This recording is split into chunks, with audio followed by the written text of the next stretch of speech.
Bem-vindo, alunos. Sei que vocês estão meio desesperados aí para começarem a montar a apresentação de TCC. Então, esse vídeo hoje... A Madonna está aqui querendo dar o palpite dela, né, Madonna? Mas esse vídeo de hoje é para a gente passar algumas dicas sobre estrutura, sobre oratória e também sobre algumas ferramentas que vocês podem utilizar ao produzir essa apresentação. Então, uma vez que vocês já estão trabalhando aí na parte do trabalho escrito, então agora nessa reta final vocês também precisam se preocupar em montar essa apresentação. Lembrando que o regimento interno da nossa instituição mostra como tem que ser essa apresentação de no máximo 20 minutos, com a banca sendo composta pelo presidente sendo seu orientador ou orientadora, mais 2 convidados, interno ou externo, fica a critério da banca, do presidente da banca junto com o aluno, ok? Bom, então, primeira coisa, o que eu queria perguntar para vocês, que tipo de apresentação que deixa vocês mais impactados positivamente? Porque quando a gente fala sobre apresentação, a gente tem na nossa vivência e nas nossas experiências apresentações que a gente gosta e apresentações que a gente não gosta. Vamos elencar aqui rapidamente o que seria uma apresentação que deixe vocês positivamente impactados.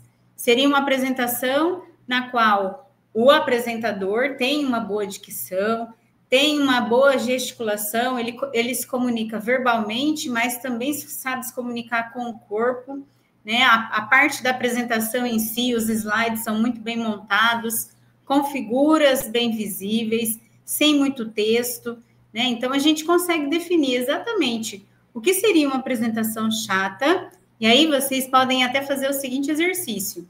Nossa, que a aula daquela professora ou daquele professor era super chato. Por quê? Porque ele colocava um monte de texto nos slides e ficava lendo os slides. E aí eu pergunto para vocês, é esse tipo de apresentação que vocês querem fazer no TCC de vocês? Ou vocês querem também impactar a banca? Porque, pessoal, essa é uma oportunidade de vocês mostrarem que vocês já estão prontos como profissionais para o mercado de trabalho. Então, tenham em mente que vocês têm essa missão aí de mostrar tudo que vocês fizeram no trabalho escrito, agora apresentado, né? Bom, e qual que é a importância dessa defesa do trabalho de conclusão de curso? Primeiro, porque vocês já chegaram até aqui, a gente trabalha geralmente no curso de engenharia, então são 5 anos, isso quando o aluno consegue fazer regularmente, o que a gente sabe que às vezes não é uma realidade, mas é muito tempo. Então, é um marco crucial nessa jornada acadêmica de vocês, e ela se finaliza com essa defesa, para uma banca. Então, é como se você fosse se mostrar tudo que você fez para concluir o seu curso. Então, nesse momento, a banca examinadora, ela vai avaliar todo o seu conhecimento que você adquiriu durante essa jornada. E, para isso, ela tem que ser impactada não só com a qualidade do seu trabalho, o conteúdo, mas a forma como você apresenta ele também, tá ok? Então, no caso das engenharias, que é o nosso caso, a aplicação prática dos conceitos que vocês aprenderam na teoria durante as aulas tem que ser demonstrado durante a apresentação do trabalho e durante a confecção do trabalho. Para quê? Para que vocês consigam demonstrar essas competências técnicas e analíticas que vocês adquiriram ao longo dessa jornada. Então, qual seria o ideal? Fazer uma apresentação bem sucedida, né? Não apenas para garantir a aprovação, mas também para valorizar todo o esforço que vocês tiveram ao longo dessa caminhada aí, para que possa abrir portas para futuras oportunidades, né? Vocês vão se formar profissionais engenheiros e eu tenho certeza que quando o aluno chega nessa reta final, uma das perguntas que mais se faz é, ai meu Deus, e agora, né? E por experiência própria e ao longo desses 11 anos dando aula na universidade, o que eu percebo é que a gente ainda enquanto universidade, falha no sentido de que o aluno chega no mercado de trabalho e, às vezes, ele não se sente preparado. Então, o que a universidade tem que fazer é demonstrar que mesmo o aluno não conhecendo tudo, e isso a gente não conhece mesmo, nem quando faz mestrado, doutorado, a gente não conhece tudo, mas que a gente sabe onde buscar, que a gente tem essa vontade de querer aprender cada vez mais. E aí eu sempre digo, engana-se aquele aluno que, ao formar, acha que vai deixar de estudar. Às vezes é até o contrário. Às vezes é um desafio que vem para você durante a profissão, e aí você vai ter que estudar mais ainda para conseguir resolver esses problemas que chegam para você, para que você, de forma profissional, apresente soluções. Bom, então, sobre essa estrutura do trabalho, como ele deve ser composto? Então, primeiro de tudo, item 0, você tem que fazer uma capa, um slide inicial, onde você vai colocar o nome da sua instituição, qual é o curso que você está fazendo, você vai se apresentar, colocar seu nome, colocar o nome do seu orientador e o título do trabalho junto com o ano. Parece bastante com aquela capa que a gente tem no trabalho escrito, mas agora, se você quiser, você pode colocar uma cor diferente, colocar uma imagem com marca d'água de fundo. Então, é mais nesse sentido, para você apresentar.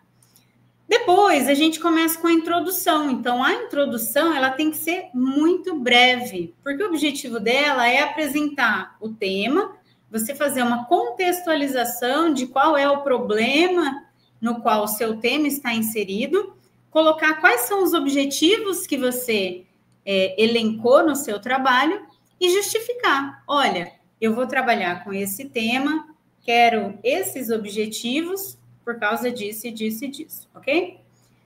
Na segunda etapa, vocês vão fazer uma apresentação da revisão da literatura. E aí, pessoal, é comum a gente ter uma revisão de literatura no trabalho escrito relativamente grande. Porém, quando a gente vai para a apresentação oral, a gente tem que ser sucinto, a gente tem que pegar as revisões que mais trazem conteúdos relevantes para reiterar a importância do seu tema, para enfatizar, de repente, algum resultado que você vai mostrar lá na frente. Então, ele vai te dar um panorama dos conceitos, das teorias e dos resultados que a literatura já traz, ok? Na terceira etapa, então, a gente vai para a parte da metodologia, onde vocês vão descrever de que forma a pesquisa foi realizada, que ferramentas vocês utilizaram, vão trazer referências, talvez, de metodologias que já estão descritas na literatura, e isso é importante para que a banca ou qualquer outra pessoa que pegue o seu trabalho no futuro consiga entender de que forma esse trabalho foi feito. No item 4, a gente já vai para a parte de resultados e discussões. Então, não é só eu colocar lá, deu 30% o resultado, um exemplo. Tá, mas por que deu 30%? Você esperava que desse quantos por cento? A literatura mostra que esse percentual está dentro do que era esperado. Então, você tem que discutir esses resultados também. Então, você vai colocar os principais resultados, ou todos, se for o caso, você e seu orientador assim julgarem pertinentes, vão fazer uma análise desses resultados, interpretando eles para poder fazer uma contribuição para a área de vocês. E por último, então, a gente finaliza com a conclusão. Vocês vão colocar a síntese dos resultados, isso traz qual impacto para a sua área, as limitações, de repente, né? Por que vocês não conseguiram evoluir mais, ou quais são as limitações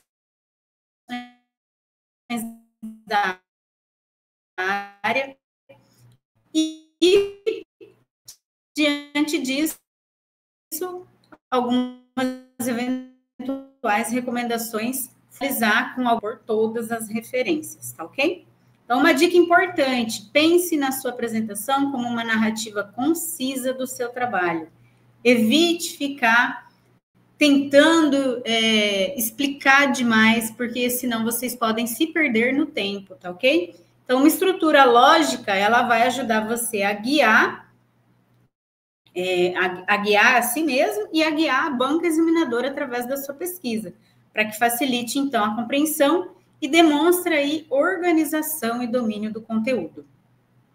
Bom, na parte, então, da introdução e da revisão da literatura, a gente tem esses seguintes tópicos, né? Na introdução, vocês vão colocar qual é o tema e a relevância do tema, apresenta o tema de forma clara, explica a importância, no caso, para a nossa área de engenharia de produção industrial.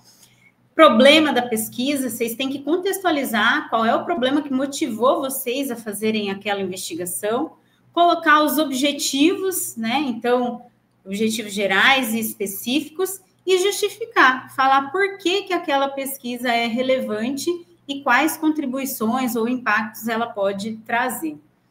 Já na revisão da literatura, vocês vão trabalhar os conceitos fundamentais, e aí eu sempre chamo atenção para que os alunos não se percam nesses conceitos, porque às vezes fala muito do conceito, então tentem ser objetivos. Vão trazer os autores relevantes dessa área, vão destacar as principais pesquisas, os principais resultados obtidos até agora, o estado da arte, né? O que já foi estudado sobre esse tema e onde que a sua pesquisa se insere, de que forma ela pode contribuir ainda mais nesse sentido, e quais as lacunas, as oportunidades identificadas para que o seu trabalho busque preencher essas lacunas. Já na parte de metodologias e resultados, a gente pode, para a metodologia, descrever essas metodologias. Então, se é uma metodologia que eu estou trabalhando e não peguei como referência nenhuma outra metodologia, eu tenho que descrever claramente, mostrar o tipo de pesquisa, qual é a abordagem, o universo, a amostra, apresentar os instrumentos de coleta de dados, se for o caso, quais as técnicas de análise ou de interpretação, ou softwares, e assim sucessivamente, tá? Se for alguma metodologia que uma outra pessoa já utilizou, vocês podem colocar a referência na metodologia, mostrando que a sua metodologia foi baseada nessa referência, tá ok? E aí, eventualmente também, só para destacar, vocês podem colocar o que vocês querem enfatizar por extenso. Então, não precisa só colocar lá, nossa metodologia, a metodologia foi realizada de acordo com Silva et al. 2018. Mas você pode falar, é uma metodologia analítica, qualitativa, de acordo com Silva et al. 2018, seguindo tais e tais etapas, por exemplo. Aí fica a seu critério o que vocês acharem pertinentes, ok? Já nos resultados, então, vocês têm que apresentar os principais resultados de forma clara e objetiva e de preferência visual, porque todos os demais resultados vão estar no trabalho escrito. Então, existem casos em que o aluno tem muitos dados, e aí vale a pena a gente só destacar esses principais, tá? Relacionar os resultados com a revisão da literatura, então engana-se aquele aluno que acha que faz a revisão da literatura e ela fica lá no começo do texto, né? Não, a revisão da literatura está ao longo do trabalho inteiro. E quando você traz uma revisão da literatura para corroborar, ou seja, para dar força ao resultado que você obteve, ou ao contrário também, para mostrar que o seu resultado é único, que ninguém nunca obteve aquele resultado, isso traz um peso, isso mostra uma maturidade científica sua, né? Que você aprendeu, então, a discutir esses resultados. E aí você vai mostrar que os seus objetivos foram alcançados, destacando, então, essas contribuições práticas. E aí vocês podem também apresentar gráficos, figuras, tabelas, de maneira que fique visualmente atrativo o trabalho de vocês. Então, quando você traz essas imagens, lembra daquele ditado que diz que uma imagem vale mais que 1000 palavras?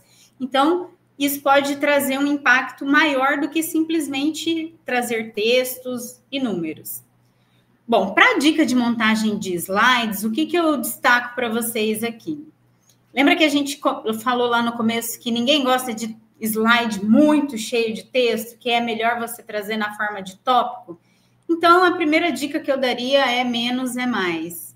Então, evite colocar muito texto.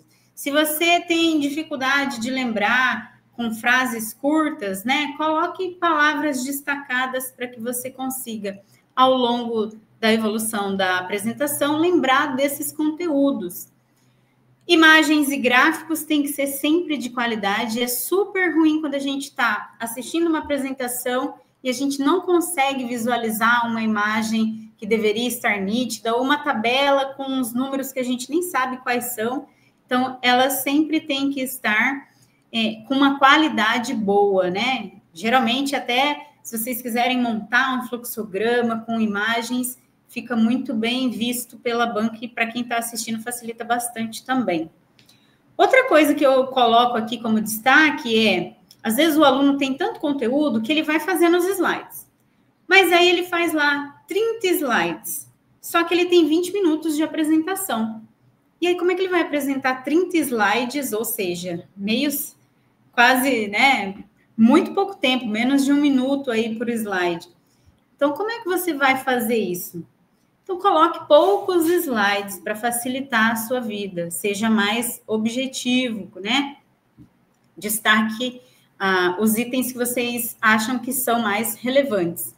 Além disso, esses slides, eles têm que ser limpos, né? Não pode ser muito poluído, tem que fazer de forma profissional.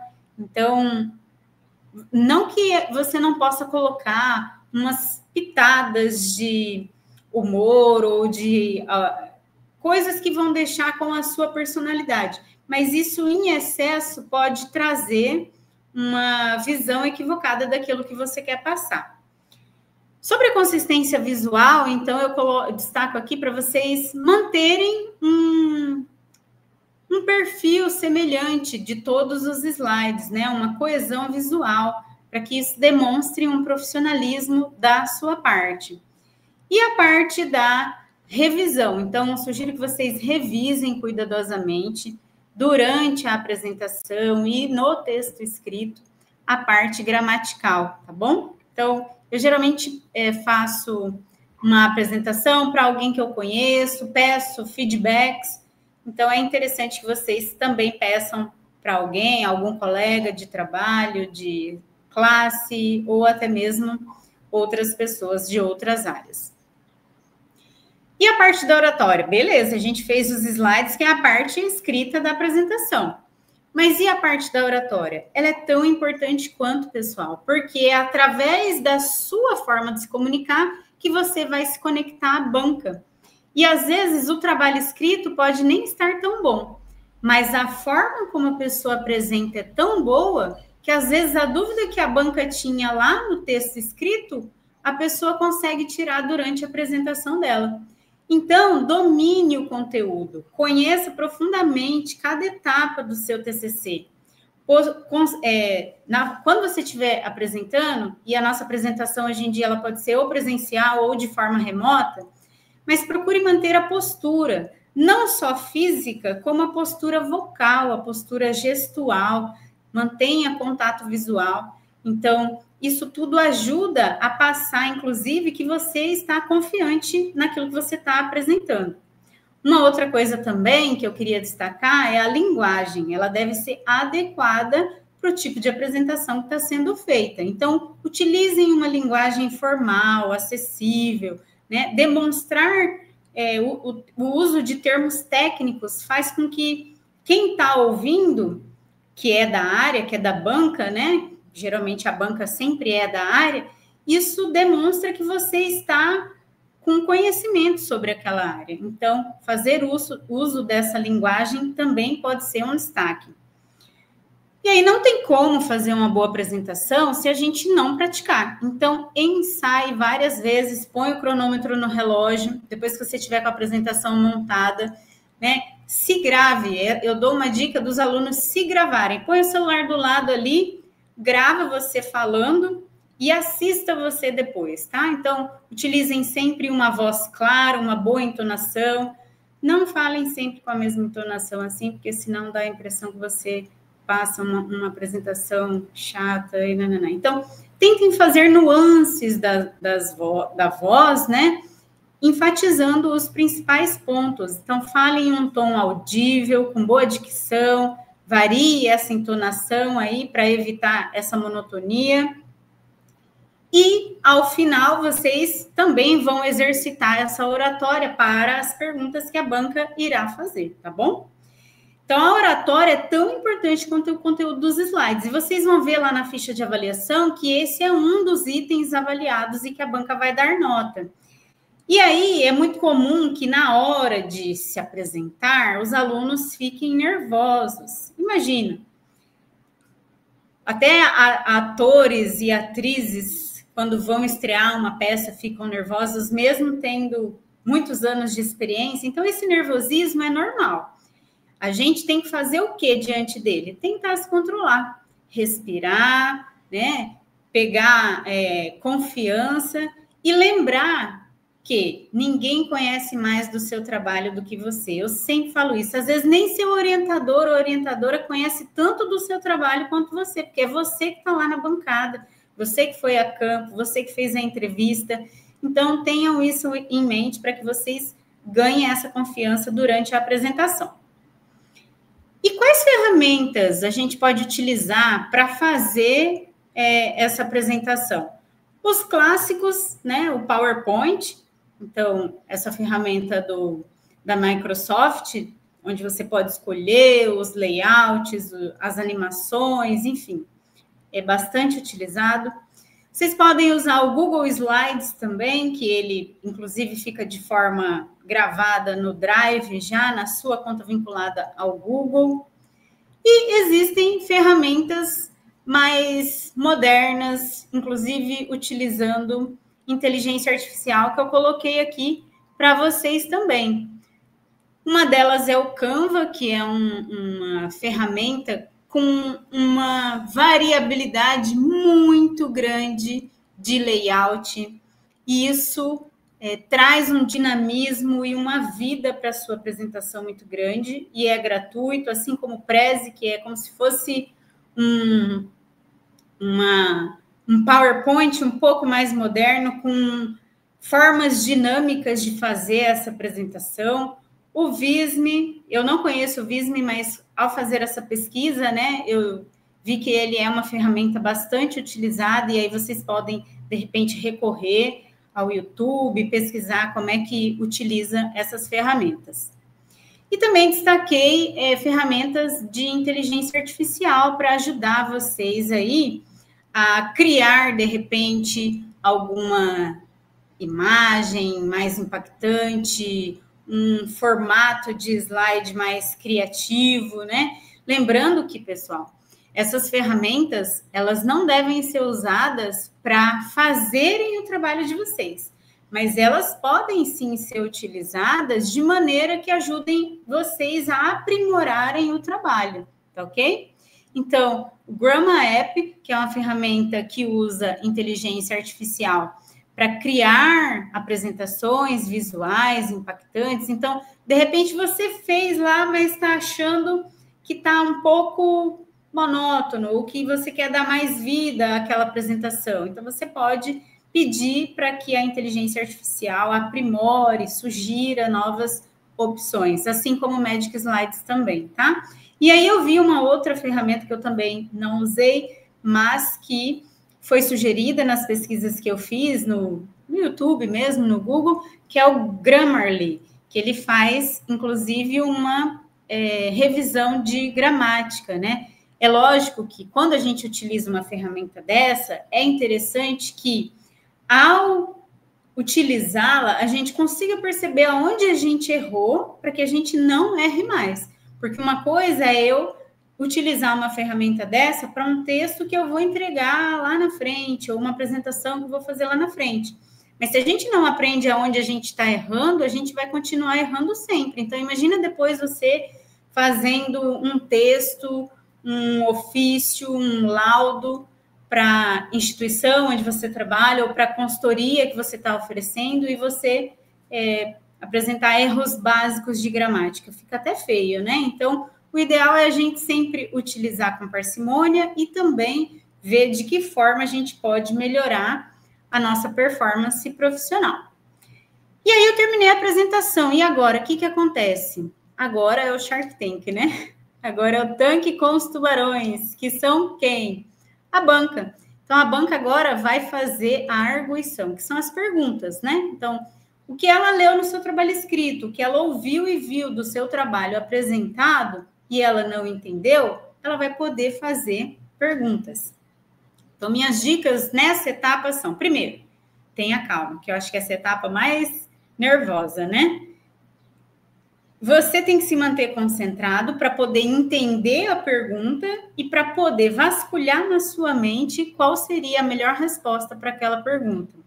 E a cada pergunta, você tem que tentar ser objetivo nas respostas, porque às vezes acontece que o aluno escuta a pergunta e não sabe responder, mas ele vai tentando devagar e não chega a lugar nenhum.